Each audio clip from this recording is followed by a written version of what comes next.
जय जगन्नाथ दर्शक बंधु आरंभ हो जाइछि पितृ उपासनार पर्व पितृपक्ष पवित्र आश्विन कृष्ण प्रतिपदा ठारू आश्विन अमावास्या पर्यंत बा जहाँ को आम महालया अमावास्या सर्वपितृ अमावास्या बा पितृ अमावास्या बोली कहूचे सही 15 दिन पर्यंत पितृपुरुषों उद्देश्य तर्पण करी श्राद्ध पिंड दान करी पितृपुरुषों को संतुष्ट करिवार एवं तांकर आशीर्वाद प्राप्त करिवार ये हेउछि गोटे महार्घ अवसर सेतिपाई यार नाम हेउछि पितृपक्ष पितृ उपासनार पर्व कहीं पितृजगण को यही समय रे श्राद्ध दि जाए पिंडदान करा जाए एवं तत्सहित तर्पण करा जाए तेबे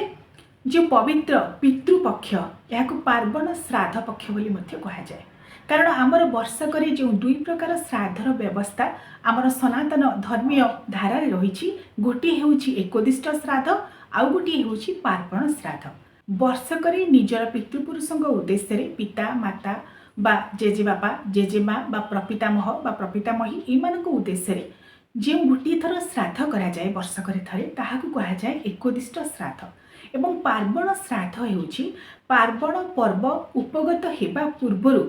जो प्रकृष्ट समय आसी थाए पितृपुरुषों को उपासना करी तांको आवाहन करी एवं तांको श्राद्ध पिंड दान करी तिल तर्पण करी तांको संतुष्ट करिवार जो महार्घ अवसर आसी थाए ताहा हेउछि पार्वण श्राद्ध तेणु आश्विन कृष्ण प्रतिपदा ठारू महालया अमावास्या पर्यंत एही समय मध्यरे पितृपुरुषगण धरापृष्ठ को आसी थांती एवं निजर वंशधर मानक ठारू तिलोदक एवं श्राद्ध पिंड ग्रहण करी संतुष्ट होई तांको आशीर्वाद प्रदान करी पुनर्बार पितृलोक को फेर जाइथांती बोली मते विश्वास करा जाए। दर्शक बंधु आमर हिंदू सनातन शास्त्रीय धारा रे अनेक पद्धति रही आम देवता को पूजा करूँ ऋषि मान पूजा करिवार प्रथा मध्य रही ऋषि पंचमी आम ऋषि मान पूजा करूँ एवं सर्व देवी देवतांकर उपासना मध्य करिथाउ वर्षकर विभिन्न समय तेबे एकोदिष्ट श्राद्ध बा वर्षकर गोटे श्राद्ध से ही समय निजर पितृपुरुषगण को श्राद्ध दि जाए वर्षिकिया श्राद्ध बा एकोदिष्ट श्राद्ध एवं पार्वण श्राद्ध बा महालया श्राद्ध बोली जहाँ कहा जाए केवल महालया अमावास्या महालया श्राद्ध दि जाए बा सर्वपितृ अमावास्या बोली जहाँ कहा जाए